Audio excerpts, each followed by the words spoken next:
Otra semana más, una semana que transcurre. Muchas gracias a todos ustedes por acompañarnos en esta eh, noche. Estamos atravesando por la semana de Pesaj, o más bien conocida como la semana de eh, Hag Hamatzot, o los panes sin levadura. La semana de los panes sin levadura, que bueno, tradicionalmente es conocida como la semana de Pascua o Pesaj. Pero bueno, Pesaj es la celebración que básicamente es precursora de la semana de Hag Hamatzot, o la semana de los panes sin levadura. Sí que bueno, no hay ningún conflicto en llamarle la semana de Pesaj porque ambas están íntimamente relacionadas, como también empezamos a contar el Omer, o los 49 días que contamos hasta el día de Shavuot o Pentecostés, que son 49 plus 1. El 50º día es Shavuot, cuando tradicionalmente se nos dice que recibimos las lujot, o las tablas o los cubos de la Torá en el monte Sinai. Um, los 10 mandamientos, o Aseret Hadvarim, o Aseret Hadibrot, las 10 palabras, las 10 declaraciones, el decálogo, en fin, hay tantos nombres para los famosos 10 mandamientos, o las 10 conexiones. Me gusta más ese título porque los mandamientos nos conectan con Dios. De hecho, hemos hablado mucho sobre la palabra mitzvot, mandamientos, o mitzvah, mandamiento en hebreo, que la raíz es la palabra tzav, la raíz hebrea de esa palabra, que significa conectar, significa unir, enchufar. Y todo el mensaje de la Pesaj es precisamente un mensaje de... eh, hay varios mensajes, pero hay aquellos que sobresalen como el mensaje de la unidad, que Dios busca la unidad con su gente, con su pueblo, y que Dios busca que nosotros seamos osados a abrir nuestras bocas en momentos oportunos, en momentos que son solamente claves, que marcan un hito en la historia, para traer cambios en nuestra sociedad, para producir cambios en nuestra sociedad. Miren, tengo un background distinto esta noche, esta bandera hermosa que me acaban de obsequiar. Son las dos banderas, la de Estados Unidos de América y la bandera de Israel, unidas. Un precioso regalo. La bandera es enorme, enorme. Básicamente ocupa casi, bueno, gran parte, tres cuartas partes de lo que es mi librero, eh, a mis espaldas. Y bueno, dije, la voy a poner hoy como background, como fondo, como escenografía. ¿Sí? Y está bella. Espero les guste. Ok. um, la celebración de Pesaj es única en muchos aspectos. Por ejemplo, Pesaj es por em, derecho de antigüedad, vaya, la celebración revolucionaria, una revolución justificada, una revolución justa, una revolución eh, eh, interesantemente uh, que no fue llevada a cabo por medios bélicos, vaya, o con rifles, cañones, pistolas, machetes, cuchillos, piedras y palos, sino que fue una revolución totalmente justa, una revolución y una independencia y un deseo por eh, no tan solamente tener la libertad de la esclavitud en Egipto, pero también el deseo de mantenerla, preservarla. Y es a veces lo más complicado, que no alcanzamos muchas veces a, como humanos, nos perdemos en las cuestiones de la vida diaria, en las tareas, en la rutina, en las responsabilidades diarias, en fin, y caemos en ese abismo mental donde pensamos que por el hecho de haber tenido un encuentro místico con el espíritu del Mashiach, el espíritu del Mesías, de Yeshua el bendito, eh, eh, Jesús, vaya, como es conocido en la fe occidental, en el mundo cristiano, nuestros bellos, hermosos hermanos cristianos. Um, Pensamos que eso es todo. No, no, no. Ese es solamente el inicio, solamente una iniciación a un largo camino, a un largo tratamiento, a una larga prueba que nos resta por caminar en este mundo bajo e inferior. Y en ese caminar es donde nos encontramos muchas veces con conflictos internos y externos. um, y encontramos que em, es en muchos casos um, eh, duro y complicado a veces, dependiendo de las circunstancias o la entrega, la medida de la entrega del corazón de la persona al Creador, a Dios, al Dios de Israel, que el mantener esta liberación o esta salvación tan grande eh, es, repito, en muchos casos lo que más cuesta para nosotros, ¿sí? Mantenerla que iniciar. Um, hay elementos en la celebración de la Pesaj, y lo mencioné al inicio, el elemento de la unidad. La Pesaj tiene varios elementos que eh, caemos como víctimas de la tradición y anualmente celebramos Pesaj, o la Pascua, vaya, o Passover en inglés, um, y caemos en esa rutina y no experimentamos, vaya, lo fresco, lo profundo, lo íntimo, lo apegado, lo elevado de estos días, de esta antigua celebración, una vez más, la encargada de inspirar todos los movimientos que se han levantado en contra de tiranías, en contra de dictaduras, movimientos justos, vaya, movimientos eh, justificados, porque recordemos que en la historia ha habido guerras o ha habido revoluciones que son eh, justificables, como ha habido guerras que son injustificables. ¿Sí? Entonces, el elemento que muchas veces pasamos desapercibido es el elemento de la unidad. El elemento de la unidad que permea toda la celebración de la Pesaj. De hecho, la celebración misma de la Pesaj, de la Pascua, no es una celebración congregacional. Por ejemplo, hay sinagogas que celebran Pesaj a manera de congregación. ¿Por qué? Porque se vive en forma comunitaria y es común en la vida judía que exista este patrón, vaya.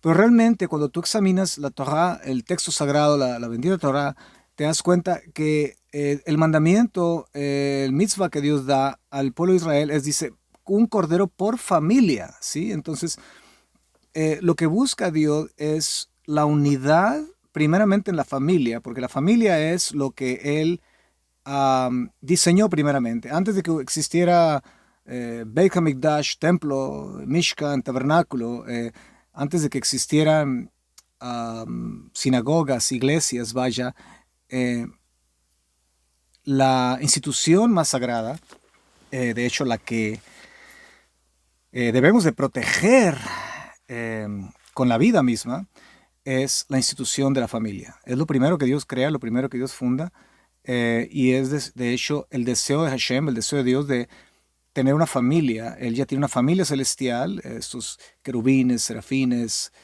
arcángeles, en fin, todo esto que Él tiene, y ahora su deseo de tener una familia que comparte esta dualidad, espíritu y materia, sí, que somos nosotros. de lo cual somos muy distintos muy distintos, pero a la vez paradójicamente muy cercanos, un poco menor que los malachim, que los ángeles. Como dice el Salmo, fuimos creados un poco menor que los ángeles, o un poco menor que Dios, vaya, o que los ángeles, puede ser traducido de varias formas. Entonces Dios tiene ese deseo de tener una familia que tenga esa doble naturaleza, materia y espíritu. Y somos nosotros, somos preciosos seres um, que vamos en este camino de preparación hacia el mundo por venir para reunificarnos con la familia de los cielos. Sí, esa es la idea.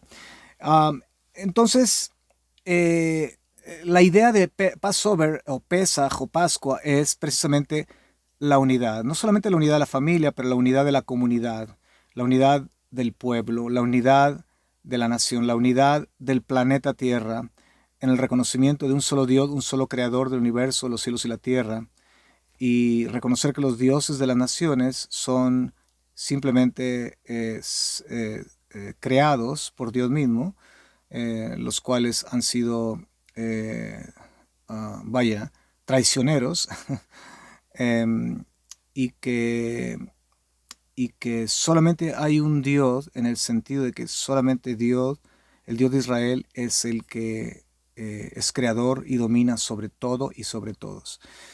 Um, entonces salimos de Egipto y 49 días después llegamos al monte Sinai.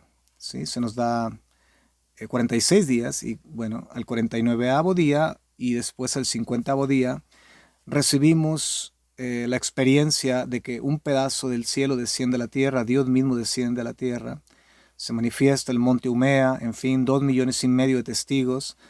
Y aquí surge la gran pregunta, ¿por qué Dios no dio la Torá a Abraham?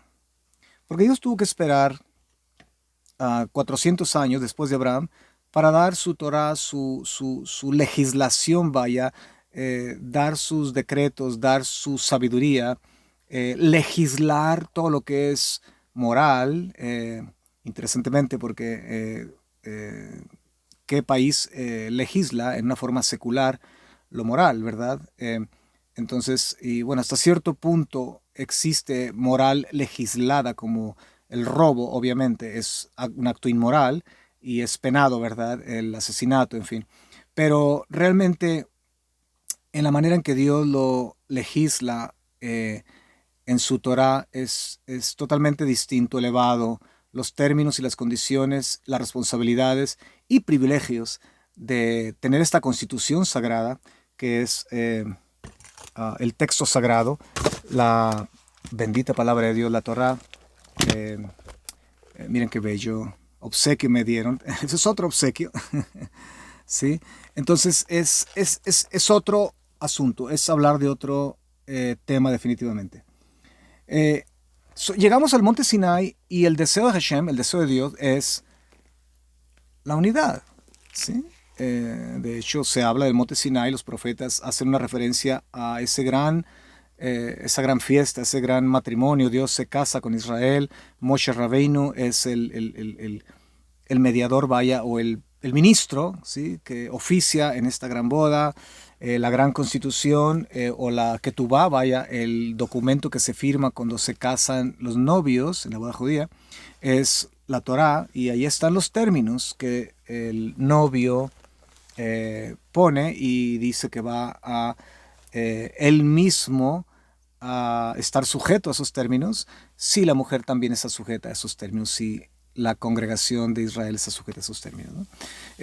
Y bueno, no solamente la congregación de Israel, porque recordemos que había una gran multitud que salieron también juntamente con Israel, y eso es un hint, decimos en inglés, una clave que nos da que Dios siempre tuvo en mente no solo al judío, pero todas las familias de la tierra. Entonces Dios se une con su pueblo, y ese es todo el asunto. Unidad, unidad. Y Dios no da la Torá a Abraham, no da la Torá a Jacob, a Isaac, no da la Torá a Noach, a Noé, eh, porque eh, muchas razones. Pienso que la más importante o trascendental, o de las más importantes, es porque Dios, el Dios de Israel, el Dios vivo, el creador de los cielos y la tierra, bendito su nombre por siempre, Él que anuncia el fin desde el principio, que ve todo el porvenir, Él sabía que en un futuro surgirían grupos, religiones, ideologías, en fin, filosofías, que iban a ser formadas por individuos, ¿sí? Por ejemplo, tenemos un Islam, ¿verdad? Donde Mohammed dice que, bueno, un ángel se le apareció en una cueva y que lo estaba ahorcando y que le dijo, ahora escribe. Bueno, pues no sé escribir, el hombre era analfabeta, ¿sí? Aparentemente, porque, digo aparentemente, porque el Corán mismo, hay unas citas donde dice que Mohammed sí escribió algo del Corán. Am, y bueno, pero bueno, ¿quién estuvo allí para dar testimonio? Nadie. Él dijo, se me apareció un ángel y me está ahorcando. Mm. Y luego dice que cayó al suelo y empezaba a echar espuma y se revolcaba en la tierra. Wow, qué similar a lo que encontramos en los registros del bendito, ¿no? Cuando él echa fuera estos shedim, estos demonios y caían en tierra, se revolcaban esas personas y echaban espuma por la boca. Interesante. Eh, eh, eh, y así hay grupos. En la cristiandad existen grupos también. No sé, hay grupos, los que tocan puertas con la revista en la mano, ¿verdad? O los que van en la bicicleta con corbata y tocan las puertas también, que van de dos en dos. También las historias son similares, que un día salió al bosque a orar el profeta de ellos y Dios se apareció y Dios les habló. Pero ¿quién estuvo allí? No había nadie. ¿Quién podía testificar? Bueno, quizá dos o tres personas, pero eso no es suficiente como para demandar al mundo que los escuchen a ellos, porque ellos son los últimos en recibir los últimos oráculos divinos, ¿no? Cuidado con eso. Entonces, Hashem, Dios sabía, y dice Dios, bueno, lo que voy a hacer es utilizar a un pueblo. Voy a revelarme a un pueblo, no a una persona, no a dos individuos, no a tres o a cuatro, a 10. ¿Sí? Porque a alguno de los grupos que mencioné, alguien podrá debatir y decir, o argumentar y decir, no, es que usted no sabe que el profeta nuestro, también hubo 5 o 10 personas que estuvieron allí. Pero bueno, son 10, 5, 10. Óyeme, esos pueden ser personas que están de acuerdo en el mismo cuento. ¿Sí? Lo cierto es que cuando Hashem se revela en el monte Sinai, había aproximadamente, conservadoramente, 2 millones, 2 millones y medio, 3 millones de personas. Porque el texto sagrado dice que salieron como 620,000 hombres a pie, esos son los hombres de guerra, sin contar mujeres y niños. Y siempre hay más mujeres que niños y que hombres, perdón, siempre hay más mujeres que hombres, y siempre hay más niños que hombres y mujeres, adultos. Ahora no estás contando a los ancianos. Entonces se estima que éramos aproximadamente 2 millones y medio, 3 millones de personas, interesantemente. Entonces Dios habla a todo un pueblo, ¿sí? Donde se dice que el pueblo de Israel fue elevado a un nivel profético donde ni los profetas antiguos fueron elevados a ese grado. Um, que no quedara tela de duda. Sí. Entonces, Dios habla. Y esto de que Dios habla, entonces nos pone a nosotros con esa inquietud, ¿verdad? De pensar, bueno, es que Dios tiene boca, Dios habla. ¿Cómo Dios habla? Porque esto es audible, el pueblo escuchaba. El pueblo, de hecho, dice en el libro Shemot, o Éxodo capítulo 19, dice que el pueblo veía el sonido del shofar, los truenos, dice. ¿Cómo puedes ver tú un sonido? ¿Cómo puedes ver tú un tronar? ¿Sí? Entonces ellos fueron elevados a otro nivel, donde los colores se pueden saborear, donde los sonidos se pueden ver, donde las palabras encuentran otra dimensión, otra forma de percibirse, de comprenderse. Um, la unidad es un aspecto que encontramos en Pesaj.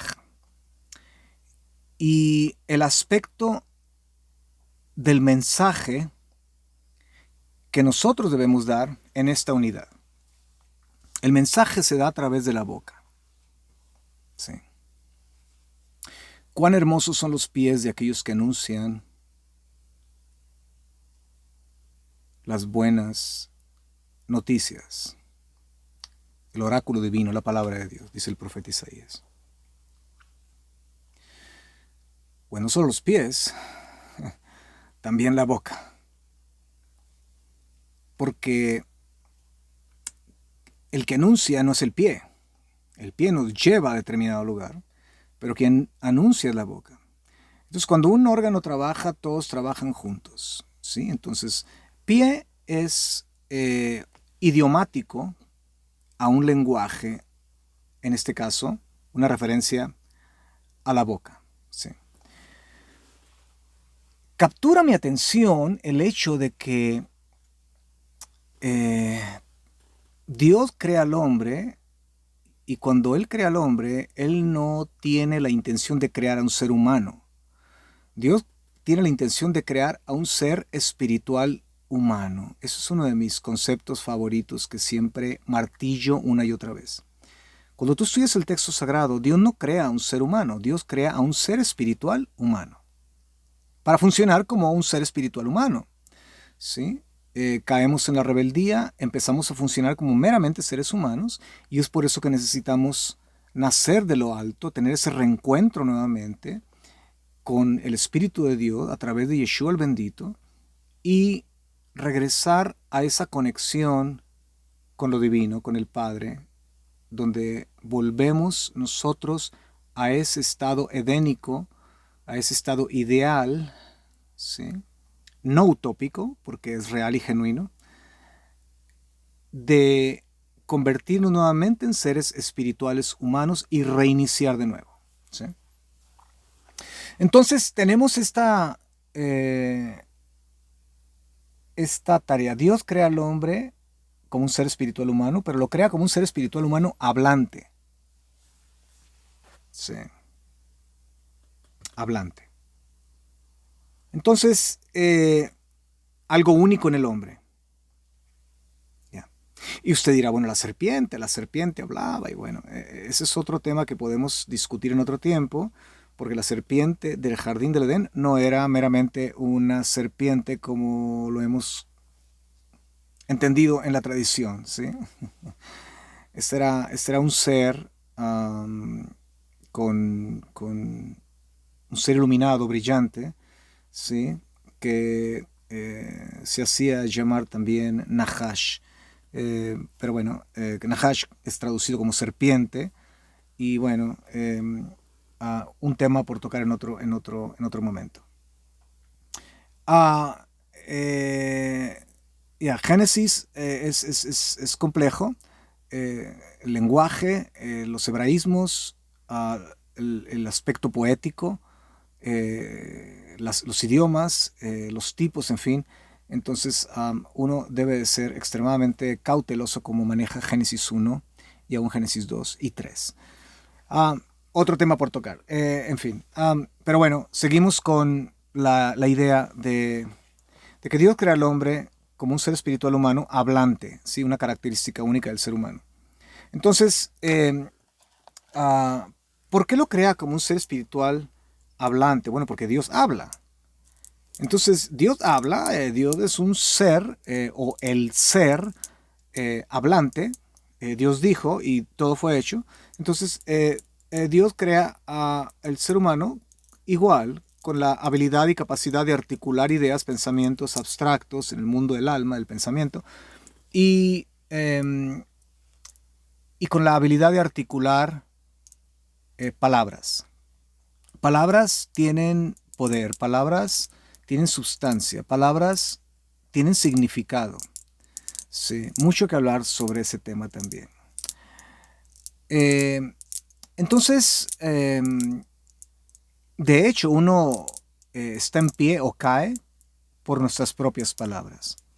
Lo podemos ver en el conflicto de Génesis o Bereshit capítulo 3, que todo el problema en la humanidad comienza debido a una conversación, ¿sí?, con este ser en el jardín del Edén. Entonces tenemos que esta idea del hablar, esta idea del articular, esta idea de la boca, ese poder tan impresionante que Dios nos ha dado de comunicar, eh, eh, lo vemos representado para bien o para mal, ¿sí? La palabra Pesach o Passover en inglés o Pascua en español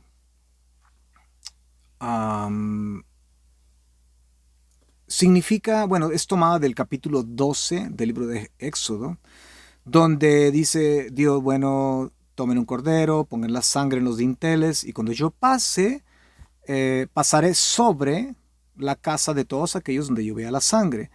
Entonces, interesantemente, no hace acepción de personas, no dice si eran solamente israelitas. Entonces de ahí asumimos como muchos fueron liberados y salvados juntamente con el pueblo de Israel, porque ellos obviamente tenían relación con el pueblo, vieron lo que Israel estaba haciendo, bueno, nosotros lo hacemos también, ¿no? Entonces donde Hashem, donde Dios pasaba, él veía la sangre y pasaba sobre, eso significa Pesach, pasar sobre, pasar por arriba de, ¿sí? Pero la palabra en sí tiene es una palabra embarazada de un significado que, repito, cada año pasamos y cómo es posible que ignoremos esos grandes detalles, ¿sí? La palabra Pesach es decimos en inglés, es a compound word, es una palabra compuesta, ¿sí? Compound, es una composición. El prefijo es la letra Pei y boca en hebreo, de hecho la letra Pei significa boca, Pe significa boca en hebreo, Pe, ¿sí?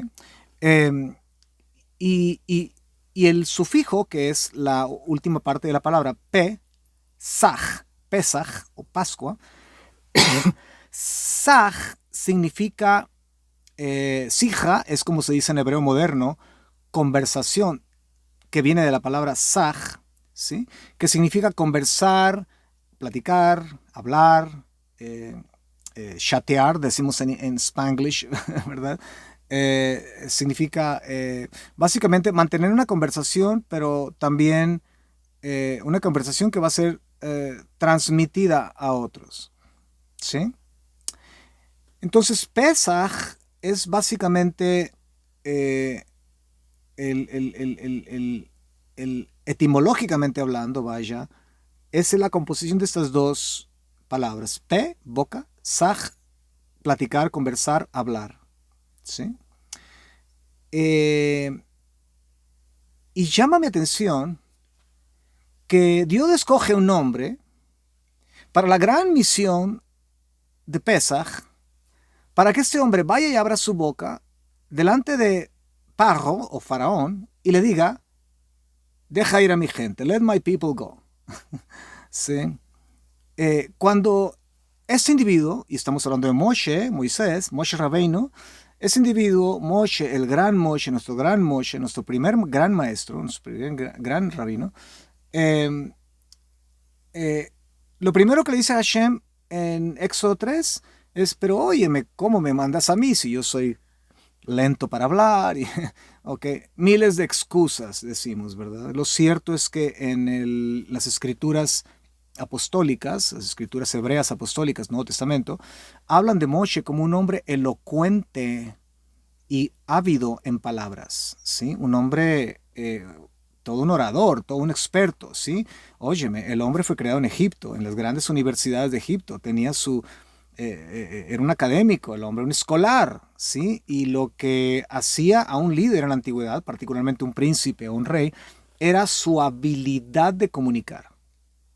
Sí, esto no era algo meramente perteneciente a los griegos, que ellos realmente fueron los que dieron más importancia a esto de la oratoria, pero era algo universal en el mundo antiguo. Mucho de lo que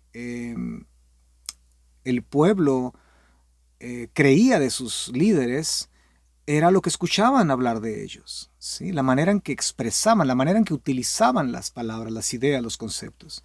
Entonces, tenemos que definitivamente aquí hay una gran paradoja, ¿sí? Porque también tomamos el nombre o el título de Paro o de Faraón, que Paro es en inglés, perdón, en hebreo, Pharaoh en inglés. um, Paro, que también comienza con la letra P, que es boca, ¿sí? Paro, y Ra o Ra, que en hebreo Ra significa algo que no funciona, algo que es disfuncional, algo que no beneficia, algo que es malo. De hecho, Tov es algo bueno, funcional, benéfico. Y Ra o Ra, depende de la fonética que uses, significa algo que es malo. Entonces, Paro significa básicamente ese título, la boca de maldad, ¿sí? The mouth of wickedness, decimos en inglés. Entonces, tenemos toda esta gran paradoja, ¿sí? Que se cruza en estos tres caminos. Un hombre que dice, mi boca no es buena para comunicar, soy un inútil, ¿sí? A mí no me mandes, manda a otro. Y luego lo manda Dios a comunicar a Moche, que se queja de su boca, ¿sí? El mensaje, ¿sí? De Pesaj, de que Dios sabe que Faraón no va a dejar ir al pueblo en las 9 plagas, pero a la 10ª dice, yo pasaré sobre Pesaj, ¿sí? Dios manda a Moshe, que él se queja de su boca, a hablar un mensaje que tiene que ver con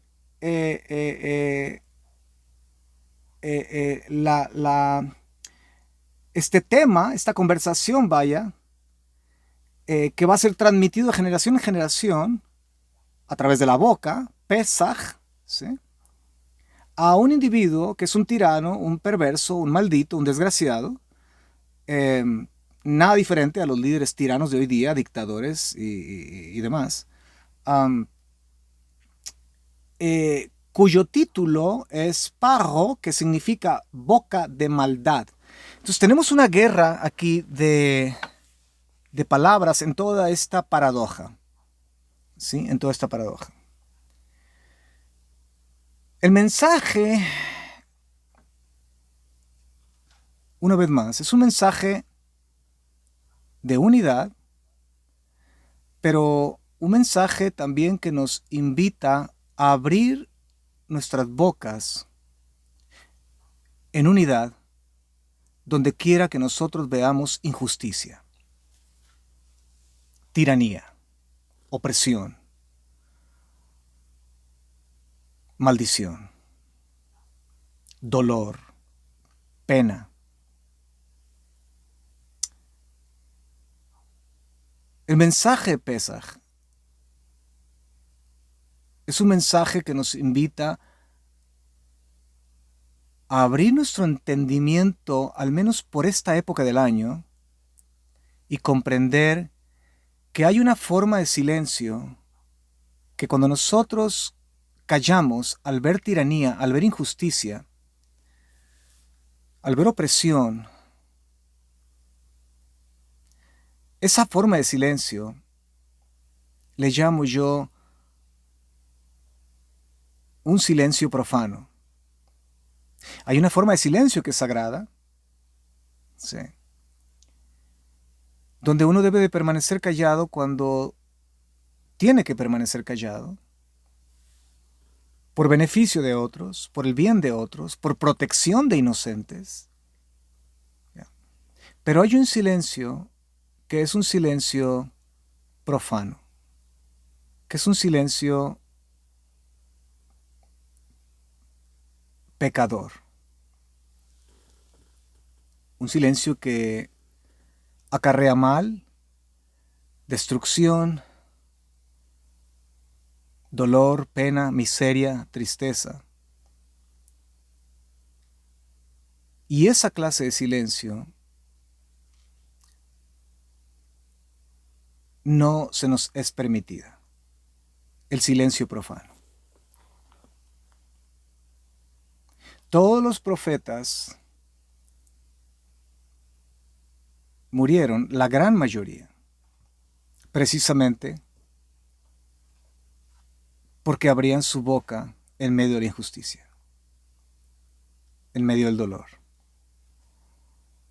Tengo varias historias que pudiera comunicar y he permanecido callado por más de 3 años y medio, creo, desde mi primer viaje a la isla del Golfo de México, donde viví, todos los días lloraba. Y en todos mis viajes puedo decir que fueron varios meses de presenciar, vivir tanta tiranía, tanta opresión, tanta miseria y ver solamente muerte en las caras de todas las personas o casi todas las personas con que me reunía.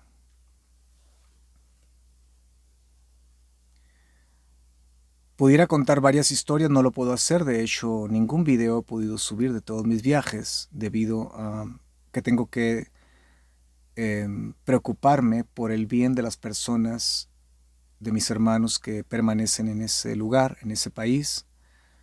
Y por amor a ellos no he mostrado ninguno de los videos, ni he abierto mi boca de lo que hice en ese lugar, en ese país, a lo largo de esos 3 años y medio, en todos mis viajes.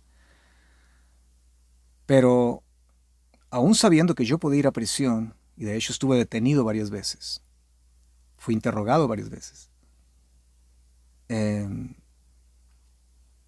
no me callé la boca.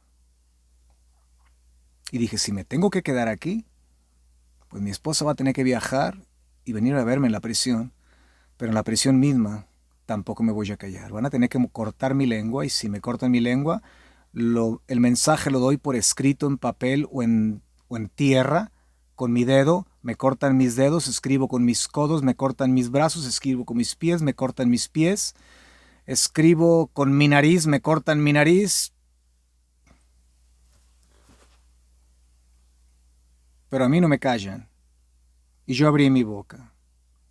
Fue una experiencia fueron varias experiencias tan impresionantes que es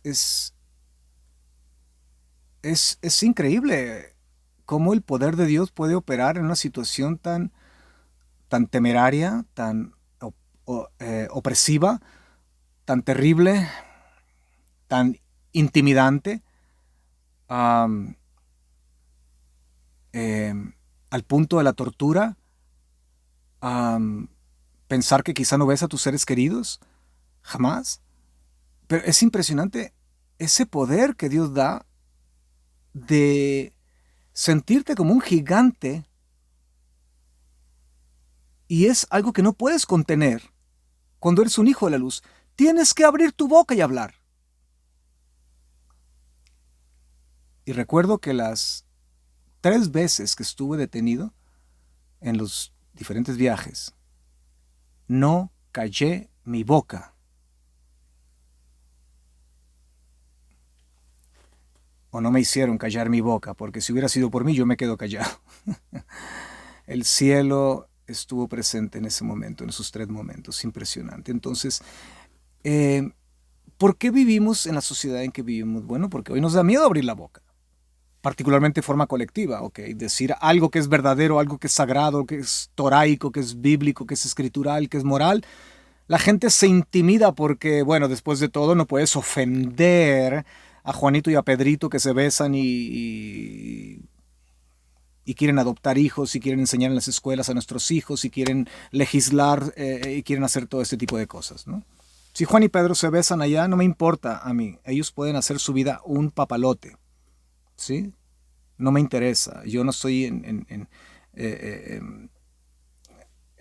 Si ellos quieren vivir esa vida, que la vivan. Mi problema es que eso se politiza y quieren imponer ese tipo de cosas, quieren legislar ese tipo de cosas y sobre todo tomar a nuestros hijos, a los más inocentes, al símbolo más grande de Dios que son los niños. Entonces uno tiene que abrir la boca. Cuando uno ve hambre, injusticia, robo, tiranía, corrupción, ¿por qué permanecemos callados? Digo? Es un silencio profano. Y permanecemos callados porque, bueno, nos encontramos solos. La unidad, cuando estamos en verdadera unidad con personas que hablan el mismo lenguaje que uno y entendemos que nosotros somos responsables de esta generación, es cuando nosotros nos fortalecemos porque el Espíritu de Dios se encuentra en la unidad, únicamente en la unidad, ¿sí? Cuando dice, vosotros sois el templo, el Beit HaMikdash, el templo del Espíritu de Dios, del Espíritu puro y santo, no es singular, es plural. Vosotros es colectivo, es comunitario. Y solamente en una forma comunitaria nosotros podemos, en esa unidad, afectar a la sociedad, siendo valientes, abriendo nuestras bocas para pasar este mensaje, no tan solamente a la gente de nuestra generación que necesita escuchar, pero a la que viene también, a nuestros hijos, a nuestros nietos, y si nos toca a nuestros bisnietos también. ¿Cuál es el mensaje?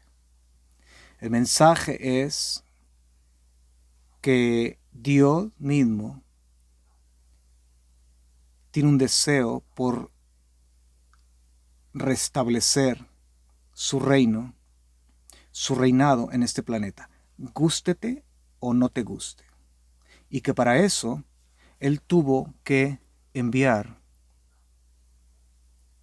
a su Hijo único, habiendo muchos hijos de Dios, los ángeles son llamados hijos de Dios en el Tanaj, en las antiguas escrituras, ¿sí?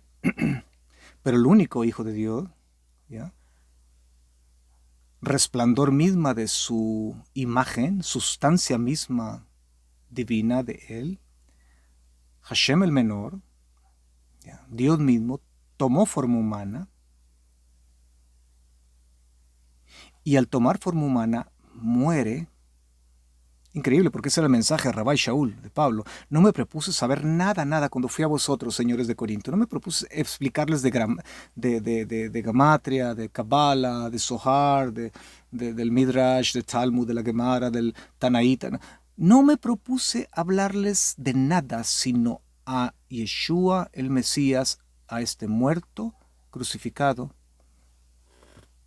y resucitado de los muertos. ¿Por qué? Porque ese es el mensaje que nosotros damos en nuestra lucha diaria contra estos seres, principados, potestades, que no quieren oír este mensaje. Que el Hijo de Dios no pudo ser sujeto a los caprichos de los dioses con D chiquita, esos principados, potestades, gobernadores de las tinieblas, y que a través de su vida justa y al vencer la muerte, Él toma de regreso, como el último Adán, Él toma de regreso las riendas, vaya, ¿sí? Y por eso el reino de Dios es establecido y empieza a establecerse ahora en una forma parcial en los corazones de las gentes, en las mentes de las gentes. Ese es el mensaje. Ese es el mensaje del libro de los Hechos. No hay otro mensaje. Que no hay otro modo, otro método.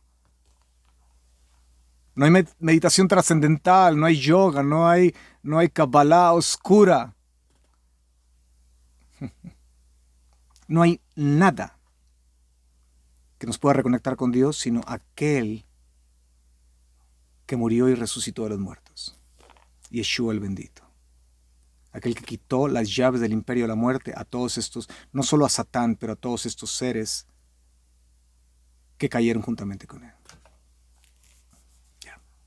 Entonces, Dios habló y no creó seres espirituales mudos, pero Él creó seres espirituales parlantes, hablantes.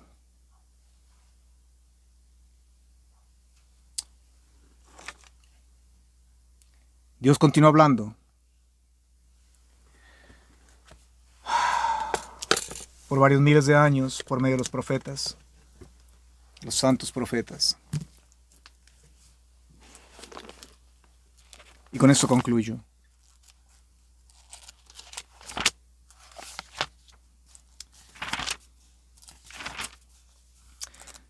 Uno de mis libros favoritos, extremadamente místico, extremadamente espiritual, extremadamente incomprensible para todos los mediocres que solamente se le llevan esperando el fin de semana para ver el partido de soccer y que son muy religiosos en domingo o en Shabbat, ¿sí? Y que ahí van al Super Bowl y ahí van a esos conciertos y ahí van para allá. Incomprensible para gente así. Tú no puedes comprender el texto sagrado si no eliminas entretenimiento estúpido, ¿ya? Y no estoy diciendo que el deporte es malo, no, creo que el deporte es bueno. Tengo una hija que va ya pronto a graduarse de su disciplina en este deporte, ¿sí?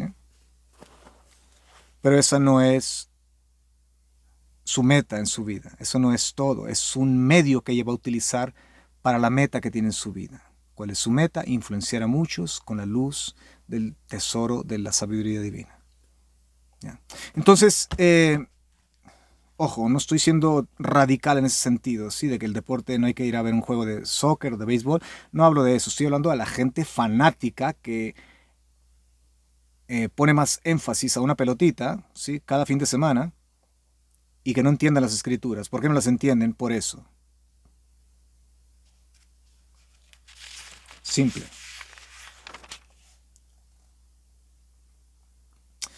Traduzco del hebreo al inglés, voy a traducir al español. Dice, en los días que han pasado, Dios, el Dios de Israel, el Dios vivo, habló de muchas maneras. Es el libro de los judíos mesiánicos, o conocido como hebreos. Dios habló en muchas maneras variadas a los padres por medio de los profetas, a nuestros padres en la antigüedad. Pero ahora, en de Aharit Hayamim, en estos tiempos presentes, nos ha hablado a nosotros por medio de su Hijo. Interesantemente, porque en el original dice, nos ha hablado a nosotros por medio de un Hijo. ¿Sí? A quien Él ha dado toda herencia de todo y por medio de quien Él, Dios, hizo el universo.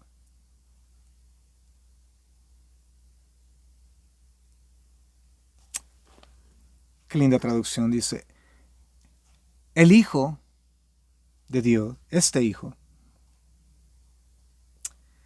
es the radiance, no sé cómo traducir eso en español, pero es la brillantez, vaya, es el resplandor de la Shekinah.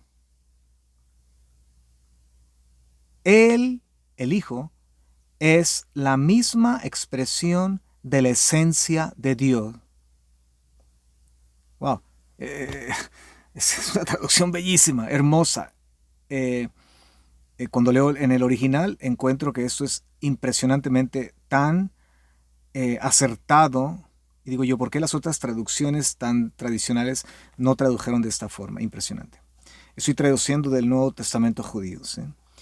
Pero bueno, el verso 1 es el que me llama la atención y con este quiero concluir. En los días que han pasado, Dios habló de muchas formas, de muchas maneras. Dios, con su boca, hablaba y hablaba y hablaba. ¿Por qué? Porque Él quiere la unidad de su pueblo. Porque cuando hay unidad, se ejerce dominio, ¿sí?, sobre áreas geográficas territoriales. Y eso es importante. Hay una geografía divina en todo el texto sagrado que nos ayuda a comprender el por qué Dios escoge ciertos lugares, porque Dios escoge la tierra de Israel, ¿sí? Porque dice Dios, este pedacito de tierra es mío, ¿sí? Aunque él, bueno, obviamente reclama todo el planeta, pero bueno, ese pedacito en sí, esa propiedad es mía, ahí están mis ojos, ¿sí? Ahí voy a poner mi nombre, me voy a manifestar, ¿no? Entonces la geografía divina en el texto sagrado es muy importante, ¿sí? Entonces, ah, veo esta forma en que Dios habla en la antigüedad a través de los profetas y nos sigue hablando hoy día. ¿Cómo nos sigue hablando hoy día? A través de su Hijo. Mira qué interesante. Porque los 4 registros que hay, lo que llamamos popularmente como los evangelios, ¿sí? No es otra cosa más que la boca de Dios, ¿sí? Hablándonos del cumplimiento precisamente de estos días que celebramos hoy, de Pesaj. ¿Ya? Esos 4 registros que tienen que estar no solamente en nuestra mente, la cual es el corazón, pero tienen que ser articulados con nuestra boca. Sí. Procurar la unidad con todos aquellos que hablan nuestro idioma, comprenden el mensaje y que podemos trabajar juntos en esa unidad y proclamar el mensaje. No permanecer callados, no estar temerosos. Yo no entiendo por qué la gente, cuando pasó lo del virus comunista, ¿recuerdan? El 2019, 2020, 2021. Qué increíble, cuántos líderes, y estoy impresionado, cayeron de mi gracia, la verdad. Yo perdí hasta amistades que me decían, pero ¿cómo es posible que tú sigas congregándote, que tú sigas teniendo tu congregación abierta? ¿Cómo es posible que tú sigas yendo para allá sin mascarilla? Óyeme, pero tienes que someterte a lo que las autoridades dicen. Hoy sabemos que todo eso fue un fraude. Bueno, yo siempre lo supe. Un fiasco. Sí. Y claro que andaba un virus por ahí, claro, lo sabemos, no podemos estar en la negación de que no existía eso, ¿no? Claro. Pero toda esta manipulación, todo este ejercicio para ver cómo podían ellos controlarnos, todo ello fue a través precisamente de la boca. Yeah. A mí no me intimidaron. Entonces, ¿qué fue lo que hice yo? Yo por primera vez en mi vida, de hecho mi hija y yo estábamos platicando de eso hoy ahora y me dice, ¿tenés los videos allí cuando saliste a la calle? Yo nunca había hecho eso en mi vida, salir a la calle con un micrófono, con una bocina, con el libro de la Constitución Americana que nos dice que nada puede quitarnos el derecho de congregarnos, absolutamente nada, ni virus, ni bacteria, ni guerra, ni nada. La primera enmienda de la Constitución. Así es. Son 27, me las sé todas. ¿Ya? Conozco mis derechos. No solamente mis derechos como hijo de Dios, pero mis derechos constitucionales en el país que habito. ¿Ya? Y decía, ¿cómo es posible que ustedes, graduados de tanta escuela, tanto estudio, no puedan entender que hay una constitución que nos dice que ellos no pueden permitirnos y ustedes están todos temerosos y poniéndole una mascarilla a Dios y metiéndolo abajo en el sótano y diciendo no salgas porque anda un virus que anda matando gente? Increíble, impresionante. Ya. A mí no me callaron. Entonces, es en tiempos donde la gente posiblemente va a buscar una unidad incorrecta, ¿sí? Como esta situación que ocurrió el 2019 al 2022, aproximadamente 2021-22, ¿sí? Con el virus comunista del COVID, virus chino. Um, pero siempre va a haber aquellos que van a comprender que callar en épocas de tiranía, ¿sí? En épocas de opresión, en épocas corruptas, ¿sí? Uno no puede permanecer callado porque el permanecer en silencio es un silencio profano, es un silencio, es un sacrilegio silencioso, donde nosotros vamos a dar cuenta de ese silencio, habiendo tenido una boca para hablar. Deja ir a mi pueblo. ¿Ya? Entonces, en resumen, esto es lo que encuentro en esta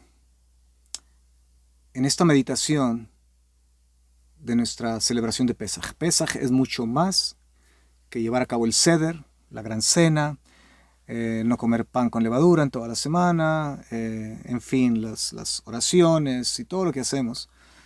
Es mucho más que eso. Es tomar el espíritu de unidad y tomar la valentía en nuestros labios y llevarla a través de todo este año que corre y estar dispuestos a todo para comunicar con nuestros labios el mensaje que está en nuestros labios del cual somos responsables. No calles, no esperes que Dios, que Hashem, te dé un empujoncito, porque puede dolerte. Yeah. Dios no nos ha dado espíritu de temor, de cobardía, de miedo, sino de amor, de control, de dominio propio. Sí. Es el espíritu que Dios nos ha dado. Como seres libres, que ya no estamos bajo la boca del perverso, la boca del malo, la boca de Paro, la boca de Faraón. Ahora estamos nosotros nutriéndonos de toda palabra que proviene de la boca del Dios de Israel. Dios les guarde y les bendiga en toda esta semana de la celebración de Pesaj o panes sin levadura. Esperando verlos la próxima semana. Pasen una bella noche en compañía de los amados suyos, familiares o amistades. Nos vemos la próxima semana. Este es Proyecto Jaor desde la República de Texas. Shalom, shalom.